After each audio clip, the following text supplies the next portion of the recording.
Thank you Afan for giving us time.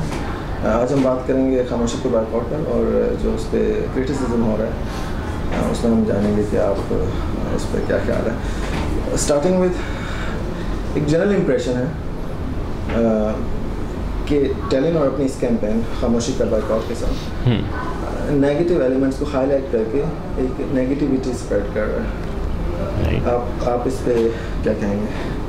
अच्छा, सबसे पहले मेरा ख्याल है कि ज़रूरी ये है कि मैं थोड़ा सा आपको इसका बैकग्राउंड दे दूँ इस कैंपेन का, किस तरीके से हमने डिसाइड किया कि हम इस कैंपेन के साथ आएंगे। थोड़ा सा साल पीछे अगर जाएं तो हमने अपने करो मुमकिन की कैंपेन इनिशिएट की थी। As a company we been evolving in Pakistan for the past 5 years और जब हमने शुरू किया था तब से अब तक के सफ़र में हमने काफ़ी सारे माइलस्टोन्स अचीव किए। एक चीज़ जो कि वर्ल्ड वाइड हमारी प्रैक्टिस है वो ये कि हमारे ख़्याल में एक शेयर्ड विज़न होना चाहिए सोशल रिस्पॉन्सिबिलिटी और बिज़नेस का। वो चीज़ हमारी HR प्रैक्टिसेस के अंदर भी एविडेंट है, वो हमारी सप्लाई चेन के अंदर भी एविडेंट है। किसी भी बिज़नेस फेयर को आप ले लें, हर चीज़ के अंदर सोशल रिस्पॉन्सिबिलिटी बिल्ट इन है। We feel कि brands should be खामोशी का boycott was CSR initiative in your opinion? नहीं, यही मैं आपको एक्चुअली बताने जा रहा हूँ कि कॉर्पोरेट सोशल रिस्पॉन्सिबिलिटी हमारे लिए is not an add on to the business कि जी आपने एक अलग यूनिट बनाया हुआ है जो कि फिलैंथ्रोपिक काम कर रहे हैं। हमारे ख्याल में commercial brands, commercial activities, business activities, financial reporting, corporate governance, ये सारी चीज़ें जो कि मिल के एक बिज़नेस बनाती हैं, सब में सोशल रिस्पॉन्सिबिलिटी का एलिमेंट होना चाहिए। तो बेशक डी जूस एक कॉर्पोरेट ब्रांड है, एक कमर्शियल ब्रांड है, लेकिन उसके अंदर सोशल रिस्पॉन्सिबिलिटी का एलिमेंट भी होना ज़रूरी है। वर्ल्ड वाइड अगर आप देखें तो मूवमेंट अब यही है जिसको एक शेयर्ड विजन कहा जाता है सोशल रिस्पॉन्सिबिलिटी और कमर्शियल इंटरेस्ट का। Ji Afan, sorry to cut you, but मैं आपकी बात समझ रहा हूँ, बट CSR में इंस्टेड ऑफ स्प्रेडिंग और highlighting the positive elements of the society, why to focus on the negative things? अच्छा, यही मैं थोड़ा सा आगे जाके इस पे आपको एक्सप्लेन करने जा रहा था। करो मुमकिन से मैं थोड़ा सा लिंक इस वजह से कर रहा हूँ क्योंकि जब हमने करो मुमकिन इनिशिएट किया था तो उसमें हमारा विज़न ये था कि हम माइक्रो लेवल पे जाएं, इंडिविजुअल लेवल के ऊपर। तो जब हमने बात की कि आप पाकिस्तान के लिए क्या कर सकते हैं, उसमें हमने प्रोजेक्ट्स भी ऐसे आइडेंटिफाई किए जो कि एक individual with some kind of requisite support खुद से कैरी आउट कर सके। इंडिविजुअल लेवल पे आप मुल्क की बेहतरी के लिए क्या कर सकते हैं। उसी तरीके से अगर आप डीजूस की कैंपेन को भी लेते हैं तो नेगेटिविटी का उसके अंदर एलिमेंट कोई नहीं है। आप दुनिया के किसी मुल्क में जाएं, उसके अंदर सोशल प्रॉब्लम्स किसी ना किसी हद तक होते हैं, राइट। अगर आप हमारी कैंपेन्स को देखते हैं तो they are not focusing on the social problems, they are focusing on what you need to do when you are faced with a social problem. Individual level पे आप क्या कर सकते हैं। We are not going into huge problems जो कि जिसके लिए पूरी ऑर्गेनाइजेशंस या पूरी इंडस्ट्रीज़ चाहिए उसको टेकअप करने के लिए।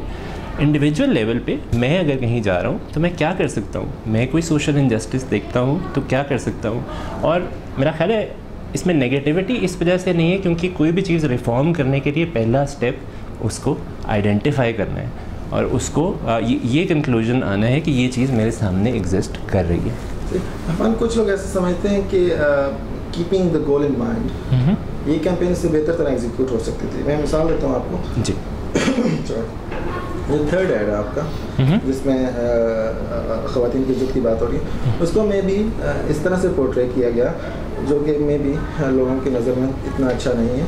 देखिए, इख्तलाफात हर जगह होते हैं, राइट।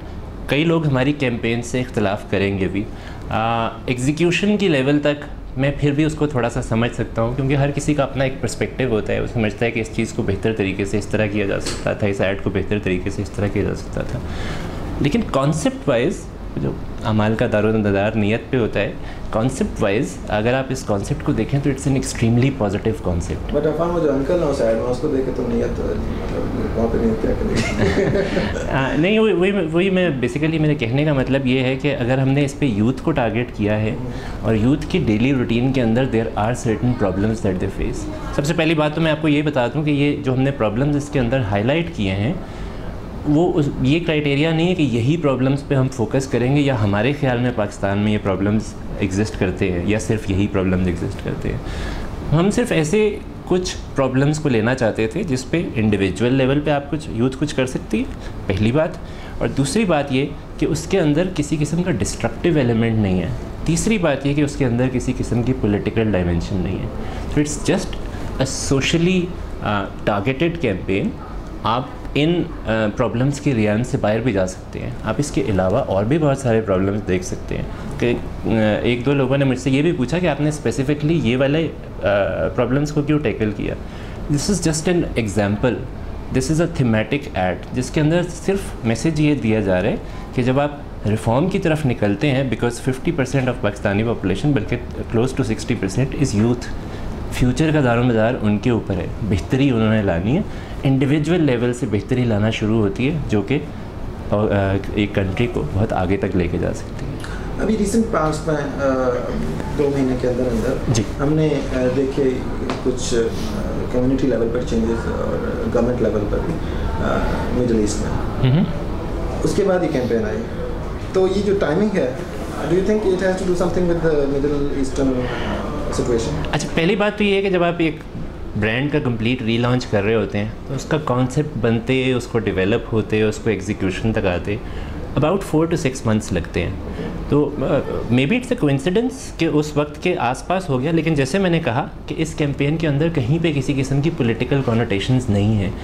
जैसे हमने करो मुमकिन में माइक्रो लेवल पे कंसंट्रेट किया था, इंडिविजुअल क्या चेंज ला सकता है, उसी तरह हम इसमें भी माइक्रो लेवल पे कर रहे हैं, लेकिन फोकस थोड़ा सा ज़्यादा यूथ की तरफ है rather than the cross section of society. जैसे आपको पता होगा कि ये डीजोस कैंपेन पर्टिकुलरली यूथ को टारगेट कर रही है जी।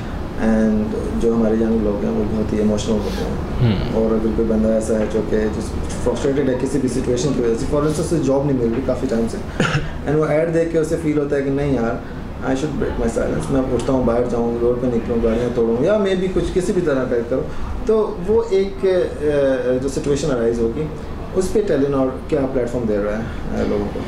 अच्छा, जैसे मैंने आपसे पहले भी जिक्र किया, this campaign is more about micro level self awareness as well as surroundings around you. मकसद इसका ये है, इसकी फ़िलासफ़ी ये है कि सबसे पहले we need to transform ourselves and then our area of influence या सर्कल ऑफ इन्फ्लुएंस जो होता है, जो लोग हमारे इर्द गिर्द हैं जिनको आप इन्फ्लुएंस कर सकते हैं, अगर वो आपको कोई सोशल इनजस्टिस में इन्वॉल्व नज़र आए तो वहाँ से आप उसको कैरी इट फॉरवर्ड। तो this is not about going out in protesting, this has no link with politicisation of any other issue. तो बहुत माइक्रो लेवल कॉन्सेप्ट है इस कैंपेन के पीछे। और आज भी जब तक मैच चल रहा था जी हमने ऐड नहीं देखा खामोशी पे बायकॉट का। अच्छा, कल अभी वेटिंग फॉर समथिंग, कोई चीज़ आ रही है? नहीं, एक्चुअली कल 23 मार्च था। अच्छा। 23 मार्च पे ज़्यादा फोकस जो है वो मदर ब्रांड की तरफ था, खामोशी के बॉयकॉट की तरफ इंटरनेट मोड पे चल रहा है, इंटरनेट मोड पे कर रहा है। अच्छा, वो तो मतलब डेट्स के साथ जो है चेंज होती रहती है कैंपेन्स, किसी वक्त किसी पे फोकस ज़्यादा होता है, किसी वक्त किसी पे ज़्यादा होता है, लेकिन खामोशी का बॉयकॉट की अभी कैंपेन कुछ अर्सा फर्दर कंटिन्यू करेगी। ओके, नेक्स्ट हम चेक करेंगे कि आप एक साइड पे प्रीच कर रहे हैं कि चीटिंग नहीं होनी चाहिए, you know, beauty culture and all that, और दूसरी तरफ हमने देखा कि आपने एक TVC था यूट्यूब पे अवेलेबल है पब्लिकली, उसको एम्बेड किया अपने वीडियो में, तो ये बहुत ही अजीब। अच्छा, मैं इसमें 2 चीज़ों के जवाब दूंगा। पहली बात तो ये कि हम प्रीच नहीं कर रहे ठीक है, हमारा कोई वो ऐसा मकाम नहीं है कि हम प्रीच कर सके। हमें हमारे पास, जैसे करो मुमकिन में हमने कहा था, कुछ पास्ट ऐसी एग्जांपल्स हैं, कुछ ऐसी चीज़ें टेलीनॉर ने during the past 5 years achieve की हैं जिसकी वजह से हमें लगता है कि we can be a good social role model as far as bringing change to the society is concern. Easypaisa को ले लें या डिसेबिलिटी को ले लें, क्या कर रहे हैं, मतलब क्या वर्ड चूज़ करेंगे आप इसके? बेसिकली हम जो है एक पॉजिटिव एटीट्यूड डिमॉन्स्ट्रेट कर रहे हैं एंड वी आर होपिंग कि everyone will adopt that positive attitude is well, not that nobody does, but अगर हमारी वजह से कोई एक शख्स या 2 शख्स या 3 शख्स लोग जो हैं वो इस चीज़ को अडॉप्ट करते हैं तो that's going to bring a significant change in society as well. अच्छा, अब स्पेसिफिकली बात करते हैं जो आपने वो एडवर्टाइजमेंट की बात की। हमारी हर एक्टिविटी जो सी है, जैसे मैंने पहले भी काफ़ी इम्पेक्ट जोर दिया सोशल रिस्पॉन्सिबिलिटी के ऊपर, तो उस पर्सपेक्टिव से हम सारी जो लीगल ऑब्लिगेशंस और सारे जो इंटरनेशनल स्टैट्यूट्स हैं उनको देख के ही कोई ऐसी एक्टिविटी करते हैं। सबसे पहली बात तो ये कि इंटरनेशनल जो IPR लॉज हैं उसके मुताबिक अगर आप किसी एडवर्टीज़मेंट्स में से कोई पोर्शन लेके अपने एडवर्टीज़मेंट में यूज़ करते हैं या किसी रेवेन्यू जनरेटिंग एक्टिविटी के लिए यूज़ करते हैं, तो that is illegal unless you have specific written permission from the original जो भी उसका कंपनी ओनर है या जो कोई भी ओनर है, राइट।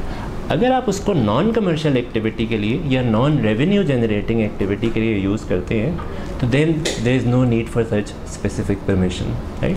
तो हमने क्योंकि एक फ़िलॉसफी का वीडियो था। अब वो जो वीडियो है वो डू यू बिलीव कि वो कमर्शियल नहीं है, मतलब रेवेन्यू जनरेटिंग नहीं है।